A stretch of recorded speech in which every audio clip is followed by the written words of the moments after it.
तो ये छठा के साइंस के का अध्याय 12 है, यानी कि ये अंतिम अध्याय है, ये 12वां अंतिम अध्याय है। न्यू साइंस में सिर्फ 12 अध्याय पता होगा आप लोग को। तो ये अंतिम अध्याय है जिसका हेडिंग है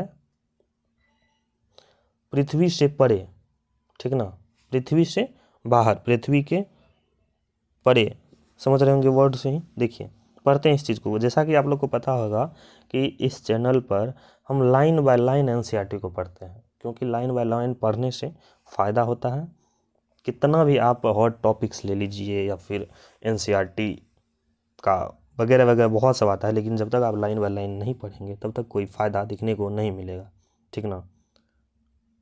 तो ये आज 12वां अध्याय है।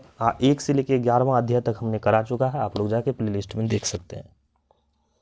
देखिए नुब्रा, ये जो नुब्रा है ये लद्दाख का एक रमणीय क्षेत्र है। यहाँ के एक गांव में 11 वर्ष की एक बालिका यांगडोल और उसका जुड़वा भाई दोरजे रहते हैं, ठीक ना। चित्र से आप समझ रहे होंगे कि ये लद्दाख का ही पहाड़ी इलाका है, ठीक है। देखिए आगे है,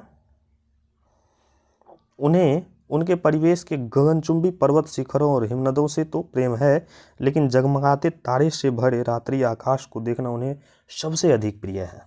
नुब्रा में मौसम लगभग बादल रहित रहता है। यहाँ वायु प्रदूषण एवं प्रकाश प्रदूषण 9 के बराबर होने के कारण रात में आकाश बहुत स्पष्ट दिखाई पड़ता है।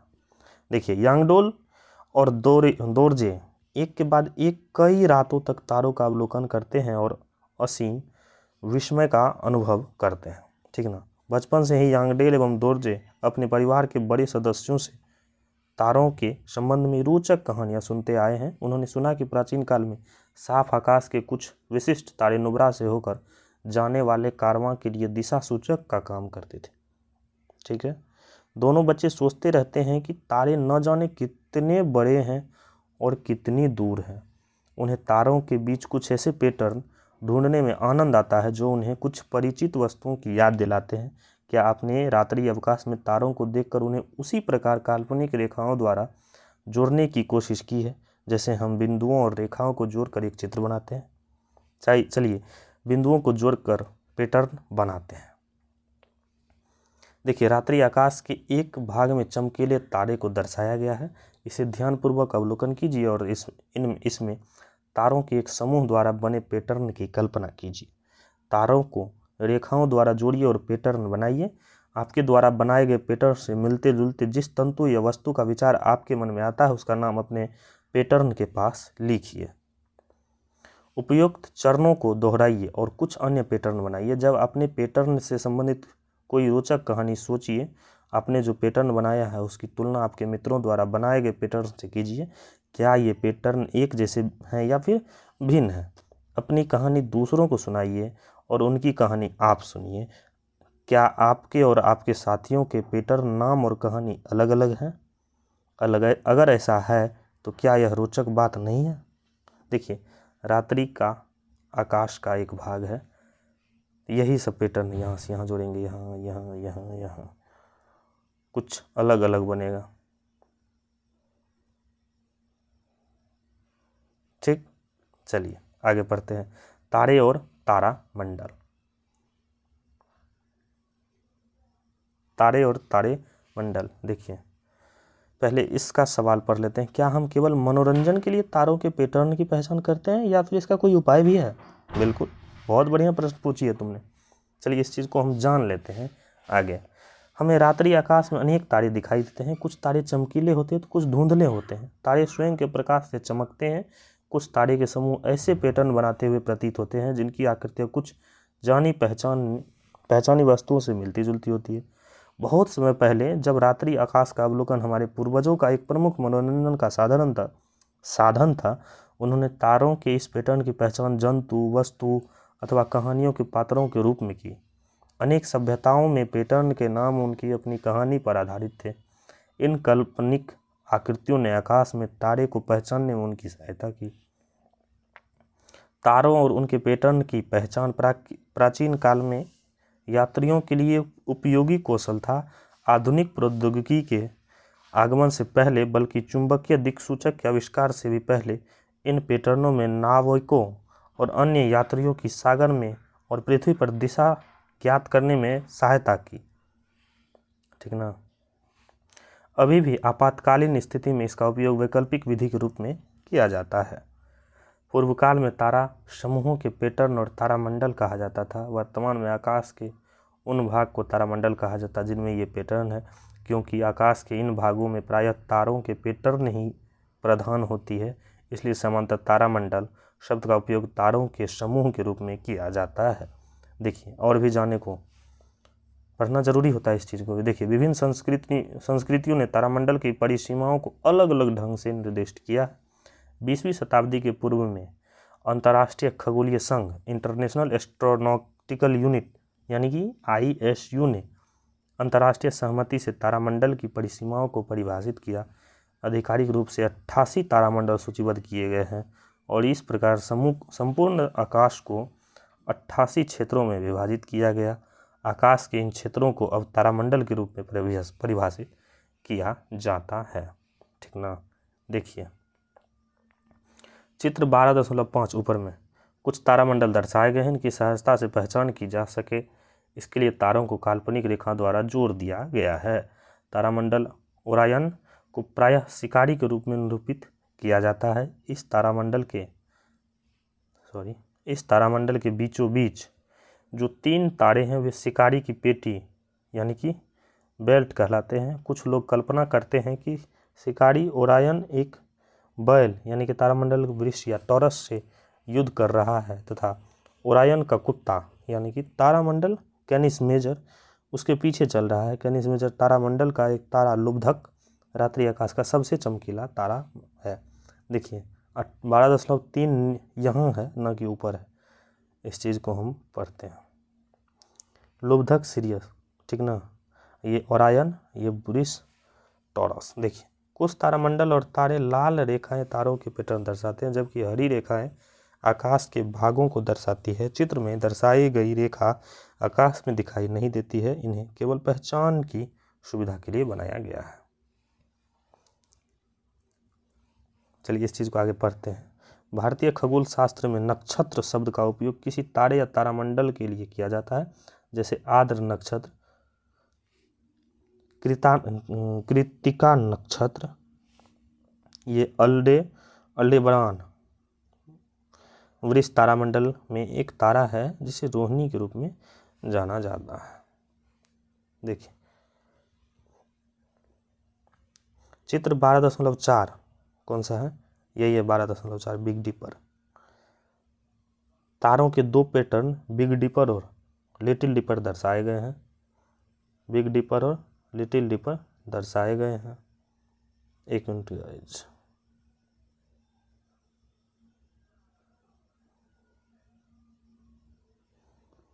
इसी चित्र में ध्रुव तारा भी दर्शाया गया जो कि लिटिल डिपर का अंग है। ध्रुव तारा उत्तर दिशा में अचल दिखाई देता है, जिसकी सहायता से उत्तरी गोलार्ध में उत्तर दिशा की पहचान की जा सकती है।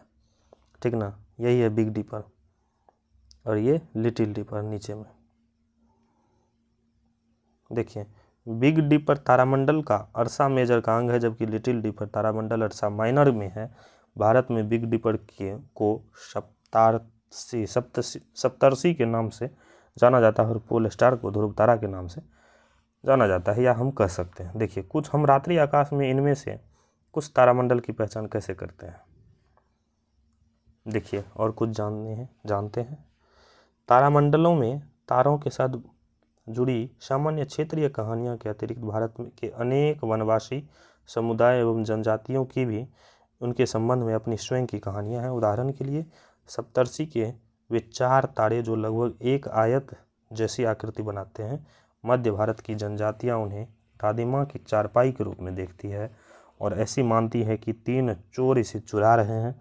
कोंकण तट के मछुआरा इन्हीं 4 तारों की कल्पना एक नाव के रूप में करते हैं, जिनके अंतिम 3 तारे उस नाव की ग्रीवा है।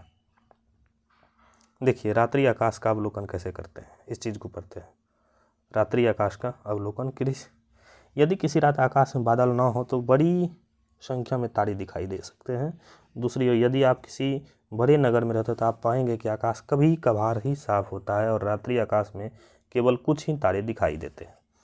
यह प्रकाश प्रदूषण, धुएं और धूल की उपलब्धता के कारण यहाँ यानी कि वहाँ धूल और धुएं प्रदूषण आदि रहते हैं। इस कारण से रात्रि के समय अत्यधिक कृत्रिम प्रकाश की उपस्थिति को प्रकाश प्रदूषण कहा जाता है। गांव अथवा उन क्षेत्रों में जहां प्रकाश प्रदूषण कम होता है वहां बड़ी बड़ी संख्या में तारे दिखाई दिए जा सकते हैं। यह भी हो सकता है कि आपको घर ऊंचे भवन और वृक्षों से घिरा हो, जिस कारण आप अधिक बड़े क्षेत्र का अवलोकन कर नहीं पा सकते हो। रात्रि आकाश का सर्वोत्तम अवलोकन खुले और अंधेरे स्थान से किया जा सकता है। ठीक ना। देखिए, विश्व स्तर पर प्रकाश प्रदूषण में वृद्धि हो रही है, अतः रात्रि आकाश में पिंडों के अध्ययन और अवलोकन के आनंद में कमी आ जाती है। विश्व भर में कुछ अंधेरे आकाश वाले संरक्षित क्षेत्र और उद्यान स्थापित किए गए हैं। इन संरक्षित क्षेत्रों में अनुसंधान हेतु आकाश में अंधेरे बनाए रखने के लिए प्रकाश प्रदूषण नियंत्रित किया जाता है। कुछ संगठन प्रकाश प्रदूषण के संबंध में लोगों को शिक्षित करने का भी काम ऑब्वियसली है कर रहा है। देखिए, हम जिस स्थान पर हों, क्या वहाँ से अपनी पसंद की किसी तारामंडल अथवा तारे को ढूंढने का प्रयास कर सकते हैं? इनके मन में एक प्रश्न उठ रहा है। चलिए इस चीज़ का आंसर हम आगे पढ़ लेते हैं। सभी तारे और तारामंडल पृथ्वी के सभी स्थानों से और वर्ष की प्रत्येक रात में दिखाई नहीं देते हैं। उदाहरण के लिए ध्रुव तारा पृथ्वी के दक्षिण गोलार्ध से नहीं देखा जा सकता है। किसी तारे या तारामंडल को पहचानने के लिए आपको यह जानने की आवश्यकता होती है कि यह तारामंडल कैसा दिखाई देता है और रात्रि आकाश में इसको कहाँ से देखना चाहिए। किसी तारामंडल के पैटर्न से परिचित होने के लिए आप चित्र 12.3 एवं चित्र 12.4 जैसे चित्रों का अध्ययन या फिर उपयोग कर सकते हैं, यह जानने के लिए कि आपकी स्थिति के अनुसार कोई तारामंडल आकाश के किस भाग में और कब दिखाई पड़ेगा। आप किसी आकाश मानचित्र ऐप की सहायता ले सकते हैं, जिसे मोबाइल फ़ोन पर डाउनलोड किया जा सकता है और फिर किसी अन्य ऑनलाइन संसाधन का उपयोग भी आप कर सकते हैं। देखिए, तारामंडल और ग्रहों की मोबाइल फ़ोन से पहचान हेतु स्काई मैप एक अत्यंत सुविधाजनक ऐप है। स्टेलेरियम इसी प्रकार का एक अन्य ऐप है। स्टेलेरियम का कंप्यूटर रूपांतरण अनेक विशेषताओं से युक्त है और इसे निःशुल्क डाउनलोड भी किया जा सकता है। ठीक ना, इसे डाउनलोड करके आप देख सकते हैं। देखिए, आगे है रात्रि आकाश दर्शन की तैयारी कैसे करते हैं। रात्रि आकाश दर्शन की तैयारी। वयस्क और मार्गदर्शन में रात्रि आकाश अवलोकन हेतु किसी खुले और अंधेरे स्थान की पहचान कीजिए। यह स्थान कृत्रिम प्रकाश, ऊंचे भवन और वृक्षों से दूर होनी चाहिए। आप रात्रि आकाश में जिस पिंड को अवलोकन करना चाहते हैं उसी के अनुसार तिथि एवं समय का चयन कीजिए। एक ऐसी रात का चयन कीजिए जिसमें आकाश में न तो बादल हो न ही चंद्रमा दिख रहा हो, विशेषकर तब जब आपके ध्रुव तारा देखना हो, क्योंकि ध्रुव बहुत ही चमकीला तारा नहीं होता है। देखिए, ध्रुव तारा चमकीला नहीं होता है। आकाश में मानचित्र से युक्त कोई मोबाइल ऐप अथवा जिन तारामंडल को आप देखना चाहते हैं उसकी आकृतियों के प्रिंट आउट अपने पास रखना होगा। दिशाएं ज्ञात करने के लिए एक चुंबकीय दिक्सूचक या प्रेक्षण लिखने एवं चित्र बनाने के लिए एक नोटबुक भी अपने साथ ले जाना चाहिए। नियत दिन समय पर किसी वयस्क के साथ उस निर्धारित स्थान पर जाइए जहां रात्रि आकाश का अवलोकन करना है। वहां पहुंचने के पश्चात लगभग आधा घंटा प्रतीक्षा कीजिए ताकि आपके नेत्र अंधेरे के अनुसार समंजित हो जाए। इससे आप रात्रि आकाश का और अच्छे से अवलोकन कर पाएंगे। एक वर्ड यहाँ पे बहुत बढ़िया बोला है कि वहाँ पहुँचने के पश्चात लगभग आधा घंटा वेट कीजिए ताकि आपका आँख अंधेरे के अनुसार समंजित हो जाए। इस चीज़ को कहने का क्या मतलब है?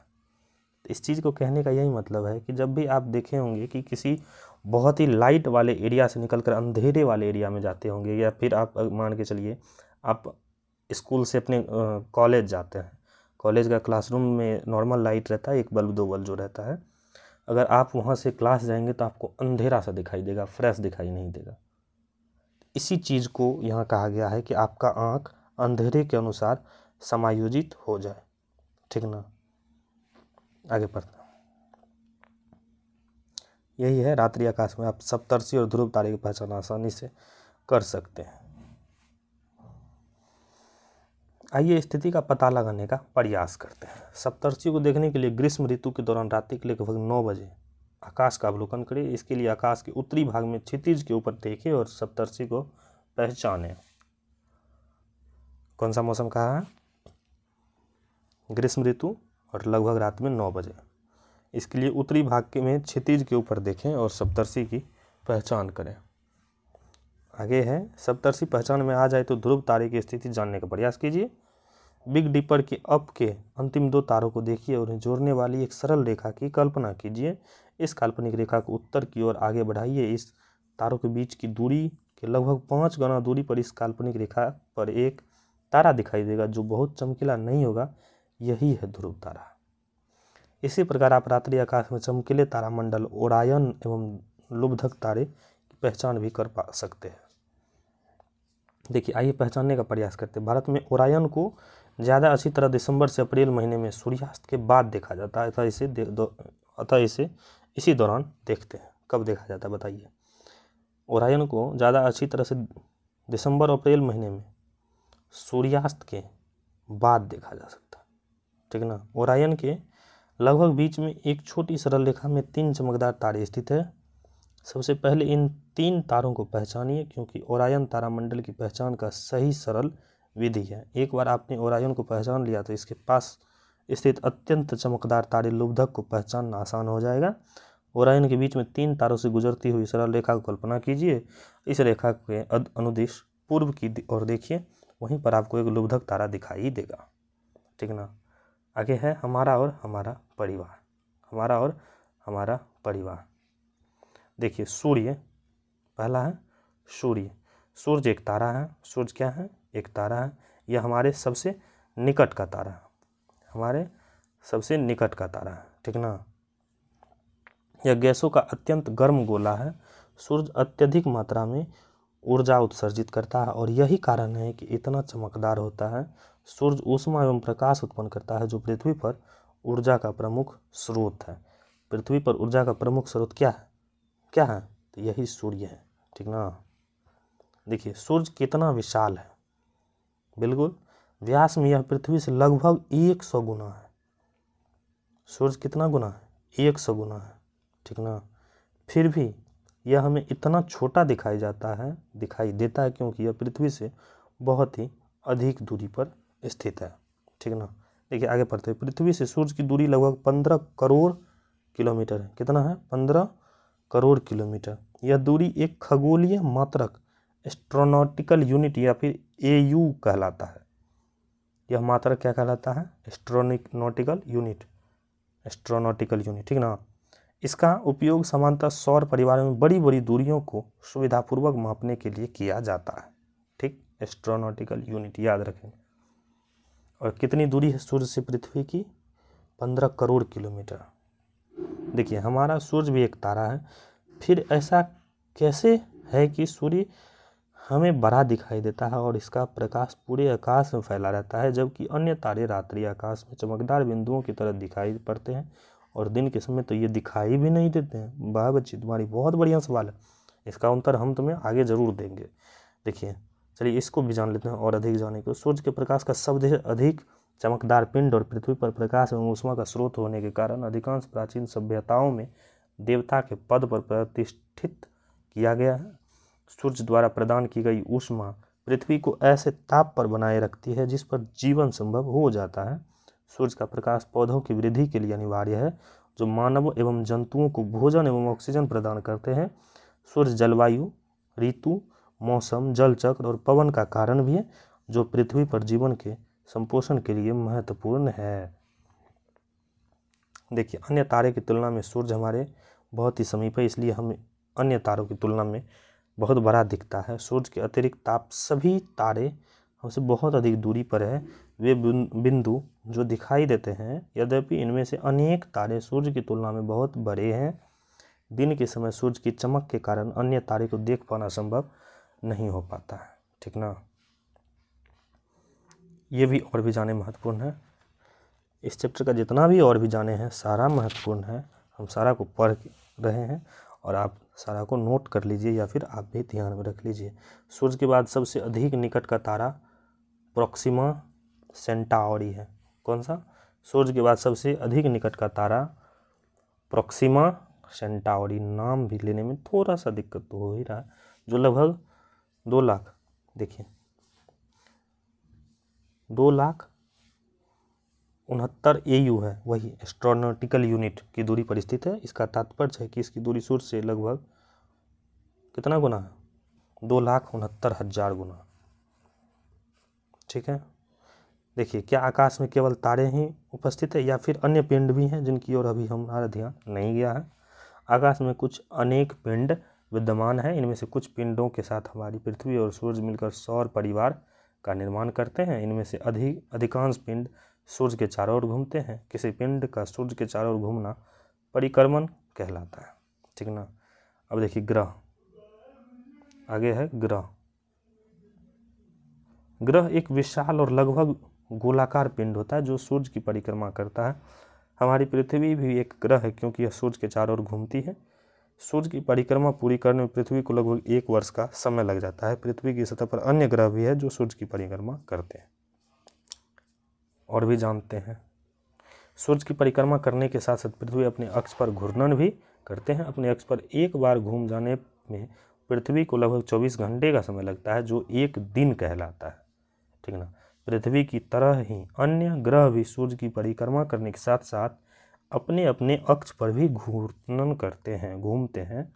इस विषय में और अधिक ज्ञान आप अगली कक्षा में प्राप्त कर लेंगे। सूर्य से बढ़ती दूरी के क्रम में सौर परिवार के 8 ग्रह हैं। बुध, शुक्र, पृथ्वी, मंगल, बृहस्पति, शनि, यूरेनस और वरुण। ठीक ना। सूर्य के सबसे निकट के 4 आंतरिक ग्रह हैं, बुध, शुक्र, पृथ्वी एवं मंगल। ये चारों आकार में छोटे हैं। इनकी सतह ठोस और चट्टानी है। ठीक ना। देखिए यही सूर्य है, इसके सबसे निकट में ये बुध है, ये शुक्र है, ये पृथ्वी है। ठीक ना। ये मंगल है, ये बृहस्पति आपको सबसे बड़ा दिखाई दे रहा होगा, ये शनि है, ये यूरेनस है, ये वरुण है। इसे अरुण कहते हैं और इसे वरुण कहते हैं। ठीक ना। ये जो छोटे छोटे दिखाई देते हैं ये क्षुद्र ग्रह है। ठीक ना।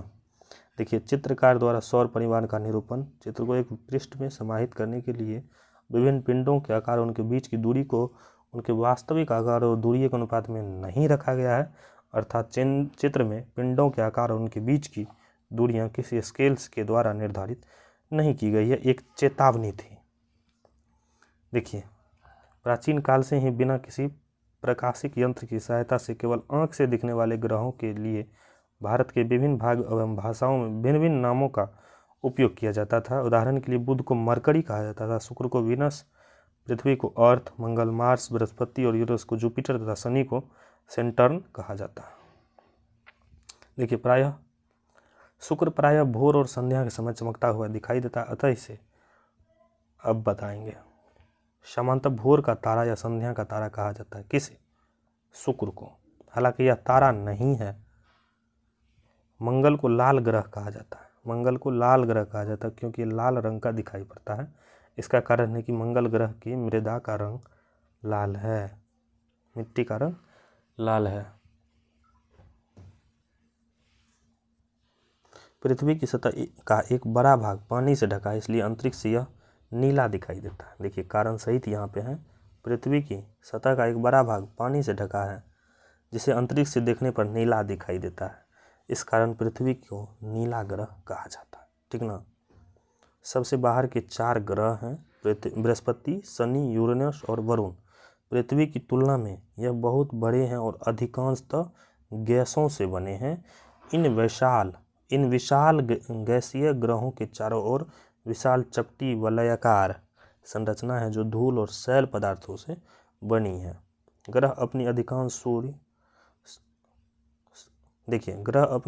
ऊर्जा सूर्य से प्राप्त करती है, अतः जो ग्रह सूर्य से जितनी अधिक दूरी पर होता है सामान्यतः वह ग्रह उतना ही अधिक ठंडा होता है। किसी ग्रह पर यदि वायुमंडल होता है तो वह ऊष्मा को बाहर जाने से रोक सकता है, जिसके कारण उस ग्रह के ताप में बड़ा परिवर्तन आ सकता है। इसी कारण से शुक्र ग्रह बुध की तुलना में सूर्य से अधिक दूरी पर होने के बाद भी उसमें अधिक गर्म रहता है। ठीक ना, समझ गए होंगे। देखिए प्लूटो नाम का एक अन्य पिंड भी है।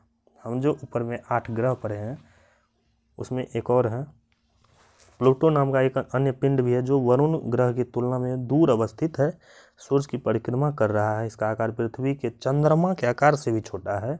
जब इसकी खोज हुई थी तो इसे सौर परिवार का एक ग्रह कहा जाता था।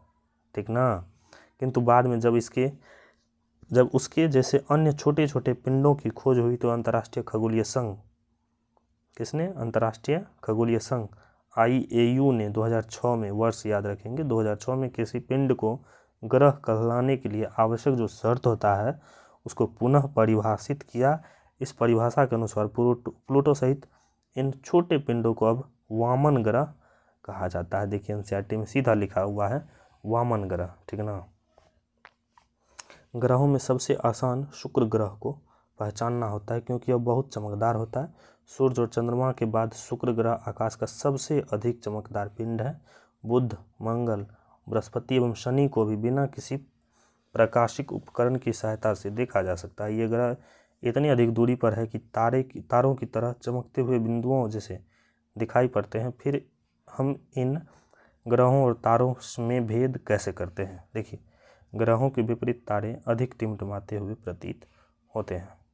चलिए इसको पहचानने का प्रयास करते हैं। वर्षा में अधिकतर समय आप शुक्र ग्रह को भोर एवं संध्या के समय देख सकते हैं। अगर आप भोर के समय देख रहे हैं तो सूर्योदय से पहले पूर्व दिशा में देखिए, और अभी संध्या के समय में देख रहे हो तो सूर्यास्त के बाद पश्चिम दिशा में देखिए। देखिए आकाश के कुंड पिंडों को बिना किसी सहायता से केवल आंख से देखा जा सकता है, किंतु द्विनेत्रीय दूरबीन यानी कि बायनोक्यूलर तथा दूरदर्शक टेलीस्कोप जो है इसका नामक यंत्र का उपयोग करने से ये और अधिक चमकदार और बड़े दिखाई देने लगते हैं। दूरदर्शक यंत्र ऐसे अनेक धुंधले पिंडों को देखने में भी हमारी सहायता करता है जो बिना किसी उपकरण के केवल आंखों द्वारा दिखाई नहीं देते हैं। ठीक ना, जब भी आपके क्षेत्र में कोई रात्रि आकाश दर्शन का कार्यक्रम आयोजित किया जाता है तो आपको दूरदर्शक यंत्र के द्वारा आकाश का अवलोकन करने की अवसर प्राप्त हो सकता है। देखिए और अधिक जानते हैं कि अनेक उच्च शिक्षा संस्थान विद्यालयों के विद्यार्थियों के लिए रात्रि आकाश अवलोकन गतिविधियों का आयोजन करते हैं। देश भर में ऐसे अनेक और व्यावसायिक खगोलीय संगठन हैं जो समय समय पर आकाश दर्शन कार्यक्रम आयोजित करते हैं। संग्रहालय, म्यूजियम एवं नवमंडल, कृत्रिम नवमंडल भी इस प्रकार का कार्यक्रम आयोजित करते हैं। अब देखिए प्राकृतिक उपग्रह ग्रहों की परिक्रमा करने वाले पिंडों को सामान्यतः उपग्रह कहा जाता है। वे आकार में ग्रहों की तुलना में छोटे होते हैं। ग्रहों को प्राकृतिक उपग्रह का चंद्रमा कहा जाता है। पृथ्वी एक चंद्रमा है जबकि मंगल के 2 चंद्रमा हैं। बृहस्पति, शनि, यूरेनस एवं वरुण ग्रह के कई चंद्रमा हैं। देखिए सामान्यतः कोई ऐसा पिंड है जो अपने से बहुत बड़े पिंड का परिक्रमा करता है उसे भी उपग्रह कहा जाता है। उदाहरण के लिए पृथ्वी को सूर्य का उपग्रह कहा जा सकता है। ठीक ना, देखिए चंद्रमा पृथ्वी से लगभग 3,84,000 किलोमीटर की दूरी पर स्थित है। चंद्रमा कहाँ? पृथ्वी से 3,84,000 किलोमीटर की दूरी पर स्थित है। अब चंद्रमा के बारे में पढ़ते हैं, चंद्रमा के बारे में स्टडी करते हैं। ठीक ना, पृथ्वी की प्राकृतिक उपग्रह चंद्रमा पृथ्वी की एक परिक्रमा पूरी करने में लगभग 27 दिन का समय लेता है। यह अंतरिक्ष में हमारा निकटतम पड़ोसी है। पृथ्वी के विपरीत चंद्रमा पर वायुमंडल 9 के बराबर है। पृथ्वी की तुलना में चंद्रमा कितना बड़ा है? चंद्रमा का व्यास पृथ्वी के व्यास का लगभग 1/4 है। ठीक है, चंद्रमा की सतह पर वृत्ताकार कटोरेनुमा संरचना दिखाई पड़ती है जिन्हें गर्त यानी कि क्रेटर कहा जाता है। इनमें से अधिकांश गर्त अंतरिक्ष से आई चट्टान अथवा क्षुद्र ग्रह के आघात से बने होते हैं। चंद्रमा पर वायुमंडल, जल अथवा जीवन विद्यमान न होने के कारण ये विशिष्ट संरचना उसकी सतह पर लंबे समय से बनी हुई है। देख रहे हैं गड्ढा, यहाँ भी छोटा छोटा गड्ढा आपको दिख रहा होगा वीडियो। ठीक, यद्यपि चंद्रमा बहुत दूर है फिर भी मनुष्य ने चंद्रमा को अच्छी तरह से समझने और खोजबीन करने के लिए इस पर अंतरिक्ष यान भेजे हैं। भारत ने भी चंद्रमा के अध्ययन के लिए 3 चंद्रयान अभियान पूरे कर लिए हैं और चौथी की तैयारी अभी चल रही है।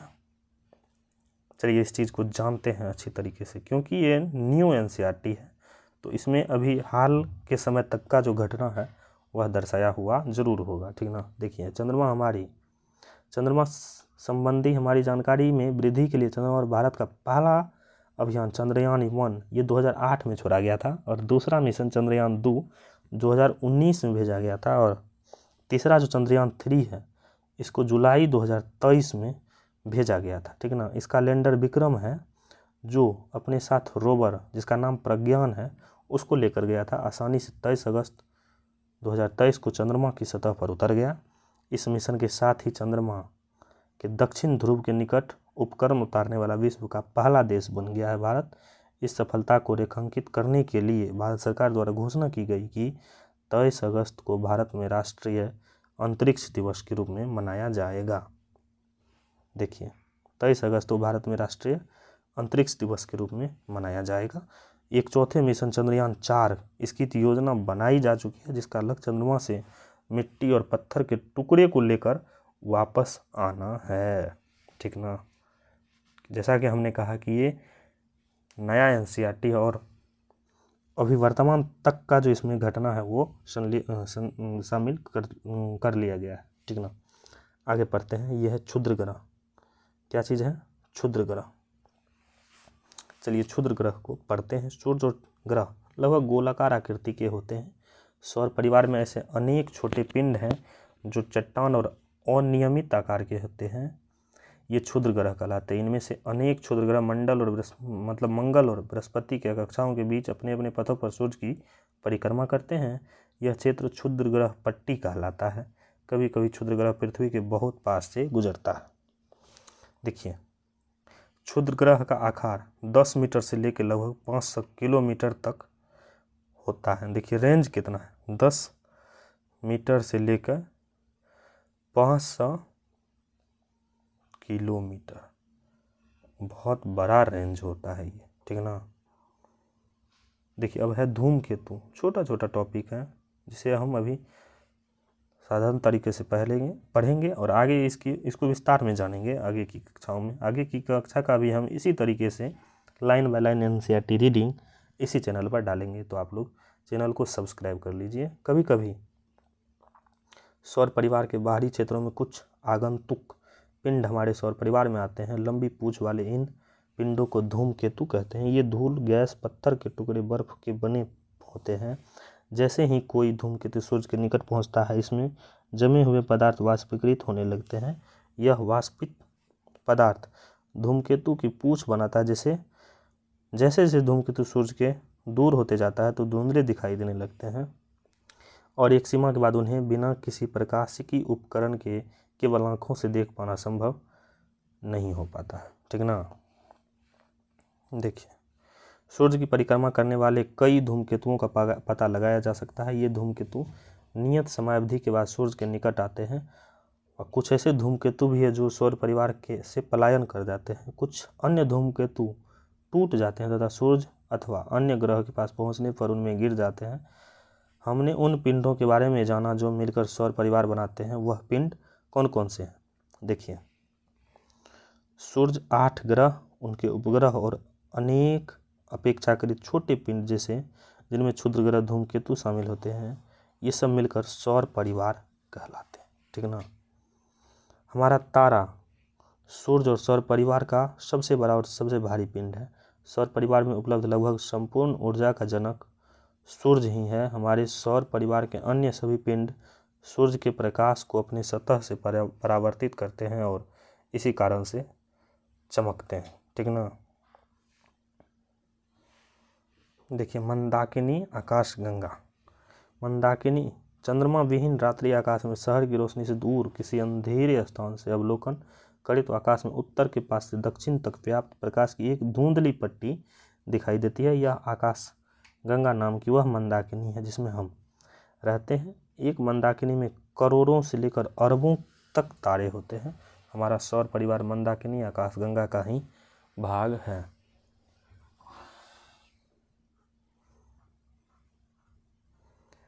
आगे है ब्रह्मांड।